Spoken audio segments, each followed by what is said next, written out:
Ok, bienvenue dans cette vidéo. C'est la première fois que je fais ce type de format sur la chaîne. Première fois que je me livre comme ça face cam.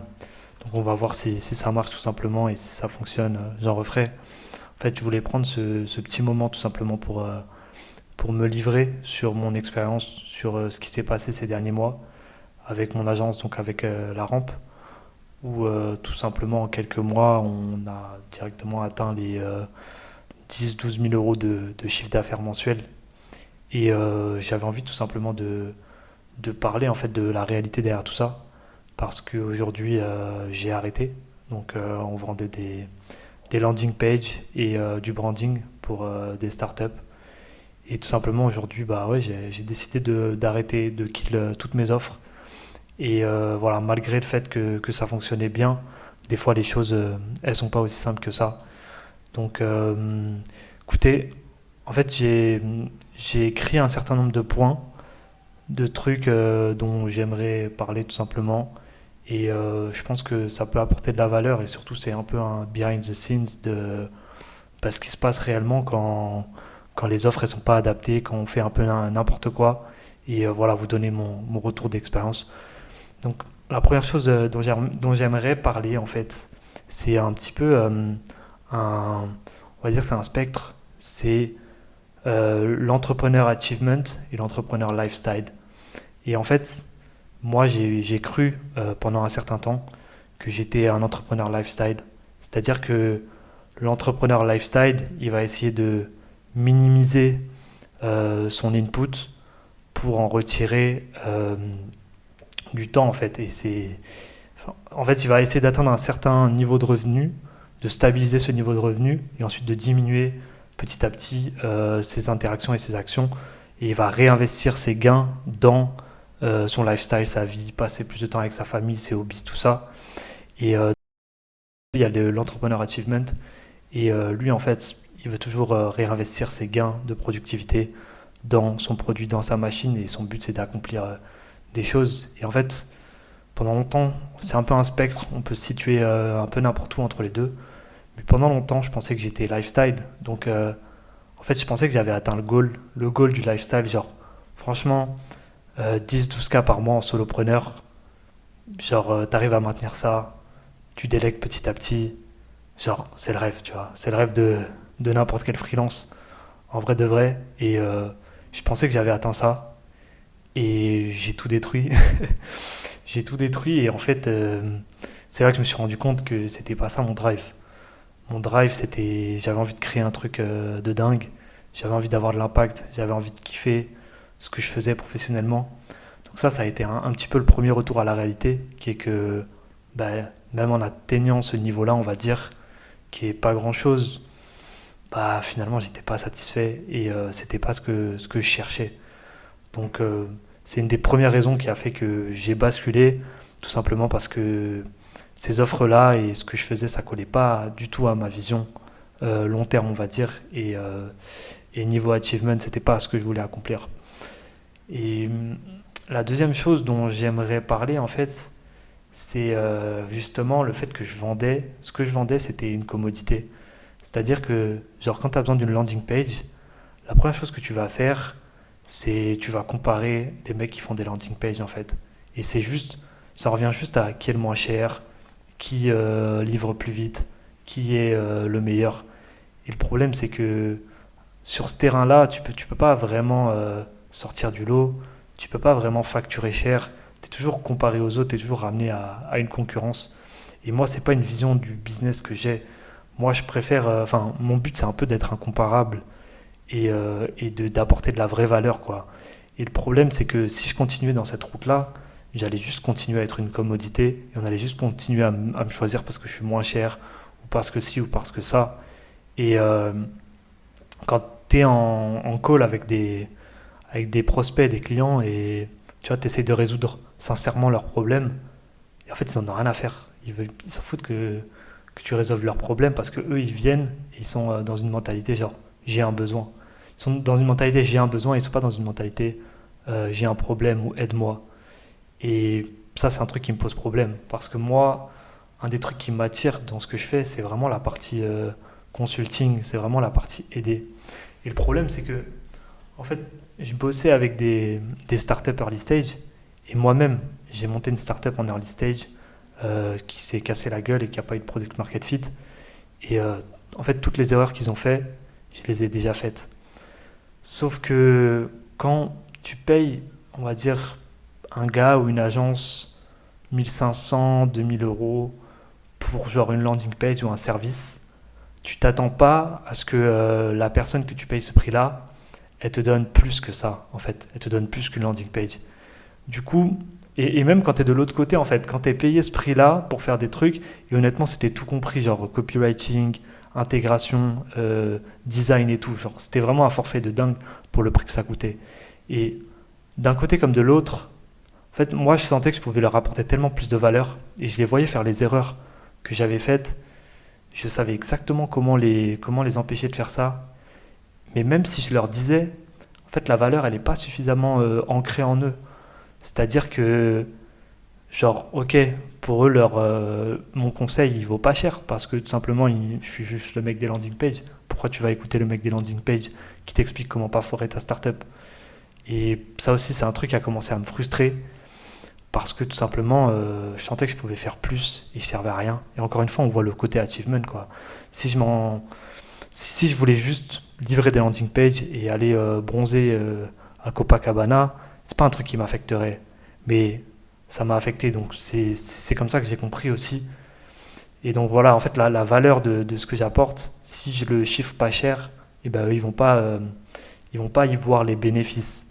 Et même moi, de mon côté, ça me donne pas envie tout simplement d'apporter plus de valeur que ça. Je fais déjà tellement pour le prix que j'offre que ça vaut pas le coup en fait. Donc ça, c'est un peu l'autre côté, genre, qui m'a poussé aussi à me dire, troisième chose que je voudrais aborder, c'est genre, dans le business, au bout d'un moment, tu arrives à un truc où tu as comme un espace au milieu, et genre, c'est la commodité, et à droite, tu as genre ultra, ultra, ultra cher, et à gauche, tu as genre ultra, ultra, ultra pas cher. Et en fait, le pire où tu puisses être, c'est au milieu. Parce que ultra pas cher, tu es compétitif, ultra cher, t'as mince. Ultra cher, tu as énormément de budget pour payer des talents, pour livrer, pour régler plein de problèmes. Et en fait, ça te laisse une marge de manœuvre qui est énorme. Donc en fait, c'est soit tu vas dans le ultra pas cher, soit tu vas dans le ultra cher. Et je suis arrivé à un point dans mon business où genre je me sentais submergé au milieu. Je sentais que c'était plus possible. Et j'ai dû me poser la question, est-ce que je veux être ultra pas cher? Mais ce que ça veut dire quand tu es ultra pas cher, c'est qu'en fait tu dois sortir à 100% de tout le delivery, tu dois tout automatiser. Sinon tu survis pas, parce que tu dois faire énormément de volume en fait pour faire du chiffre tout simplement et pour marger. Et moi je me voyais pas me retirer à 100% de tout ça parce que moi comme je dis, ce qui m'intéresse c'est la performance, c'est apporter de la valeur, c'est faire des designs de qualité et je m'y retrouvais pas du tout. Donc en fait je suis arrivé à un point où genre c'était en mode soit je bascule sur du high ticket et je dois tuer mes offres actuelles, je dois tuer le productiser, soit mais pour le coup je peux m'impliquer, je peux proposer quelque chose de vraiment de qualité, de la valeur et tout, et ça me ressemble plus, je suis plus aligné avec ça. Soit j'avais quelqu'un pour reprendre mon agence en fait, et je sortais à 100% du truc. Et en fait le choix, le choix vraiment pas cher quelque part, c'était le choix de lifestyle, parce que j'avais de quoi déléguer, et je sortais du truc. Et l'autre choix, c'était le choix un peu achievement, genre ok, go facturer cher et avoir un vrai impact. Et voilà, donc j'ai rejoint un accompagnement pour le high ticket. Et j'ai fait mon choix en fait entre les deux. Et pour en revenir à ce truc de commodité, c'est genre, moi mon but c'est vraiment tu vois, comme je disais, d'être incomparable. Et pour ça il faut régler un- tous les problèmes en fait. Et il y a une phrase qui m'avait marqué, j'avais vu un podcast il y a quelques mois, et ce mec-là, il avait dit deux trucs. C'était un Américain. La première chose qu'il avait dit, c'était vous voulez devenir la solution au business tout entier de votre client. Et la deuxième chose qu'il avait dit, c'est vous voulez transférer la responsabilité du résultat de vous vers votre client. Et ces deux phrases, elles m'avaient marqué et pendant très longtemps, je ne les comprenais pas. Je ne comprenais pas comment faire, en fait, pour arriver à transférer l'ownership et pour devenir la solution au business tout entier. Et en fait, toute ma réflexion a tourné autour de ça. Comment est-ce que j'arrête d'être une commodité? Comment est-ce que je deviens une solution au business tout entier? Parce que moi, à côté, j'avais envie d'acheter des trucs. Et ces mecs-là, je me disais, si j'achète chez eux, tout se débloque en fait. Tout mon business, il se débloque. Comment est-ce que je fais pour créer cette sensation-là chez mes clients? Donc c'est pour ça que j'ai créé un petit peu ma nouvelle offre. J'avais dit que j'en parlerais dans cette vidéo, mais là, on va pas avoir le temps. Donc on va continuer encore sur le reste. Et la dernière réalité dont je veux parler, et je pense que c'est ce qui intéresse beaucoup de monde, c'est en fait, les gens ils ont tendance à croire que, je sais pas, à partir de 10 000 € par mois, t'es tranquille en fait. Mais c'est vraiment pas le cas. Et une des raisons pour lesquelles j'ai dû arrêter tout ça, c'est que j'avais pas suffisamment d'argent pour bien sous-traiter. En fait, t'arrives très vite à avoir, t'as tellement de charges, tellement rapidement. Genre, tu peux avoir, je sais pas, 1 000 € de charges fixes, puis faut se verser un salaire, et on est en France, donc ça coûte cher de se payer, c'est ultra taxé. Donc il y a ça, et après, il y a de l'argent à réinvestir, et surtout, il y a de l'argent pour sous-traiter, en fait. Donc, même en solo, quand tu fais 10 000 € par mois avec cette structure d'offre-là, bah, t'es pas suffisamment bien. Et en fait, le modèle, il n'a pas le potentiel pour scaler à 30, 40, 50 000 €.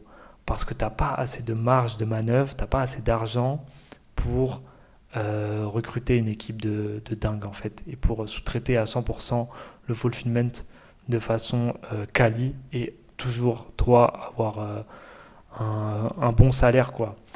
Donc voilà, c'était pas possible et c'est pas tant la folie que ça, quoi. Donc, en fait, c'est là où je me suis rendu compte, 10 000 €, 15 000 €, c'est pas ça qu'il faut viser. Il faut viser largement au-dessus. Il faut viser 50K minimum, mais pour atteindre les 50K, tu as besoin d'avoir un système qui soit scalable.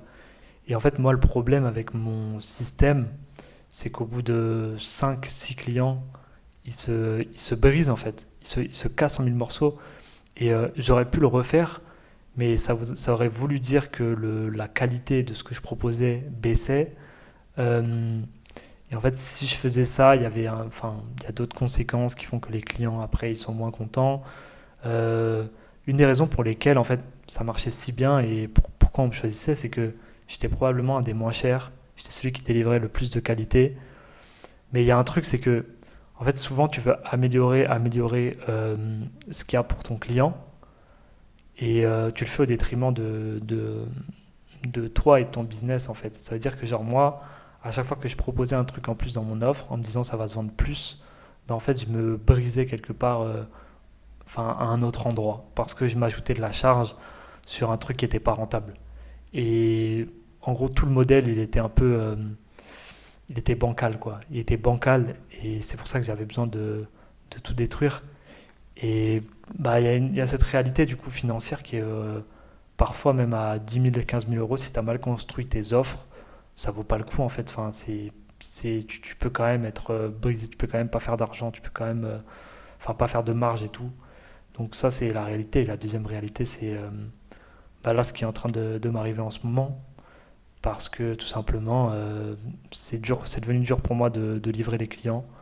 Si vous voulez, j'ai dû arrêter en fait avec ces offres-là parce que j'étais en train de m'enterrer. J'étais littéralement en train de m'enterrer et j'ai été obligé de couper, j'ai été obligé d'arrêter, de refuser des clients. Le genre de truc que t'as pas envie de faire en fait. Le genre de truc, ça fait vraiment mal. Quand tu laisses des 3 000 € sur la table, ça fait vraiment mal. Et c'est ça qui m'est arrivé. Et en fait, aujourd'hui même, il y a des clients, aujourd'hui, ils sont pas satisfaits. Ils ont pas le niveau de service que je pouvais proposer il y a quelques mois. Il y a des retards. Et tout ça, en fait, je paye la facture en différé du fait d'avoir mal construit mes offres, du fait de ne pas avoir créé de système, du fait de mal avoir géré cette croissance-là. Et voilà, et aujourd'hui j'en paye le prix, cash. Donc vous pouvez viser de faire 10 000 € par mois, 15 000 € par mois, mais c'est pas la chose à viser. En fait, plus tu fais d'argent, plus tu as de problèmes. Si je faisais 50 000 € par mois, j'aurais encore plus de problèmes en fait. Mais quitte à avoir des problèmes, je préfère faire 50 000 € par mois. Mais ouais, non, voilà. Bon, du coup, vous aurez compris un petit peu ce que c'est réellement. Et c'est un peu l'envers du décor, c'est un peu les choses qu'on dit pas. Je pense que j'ai un petit peu tout couvert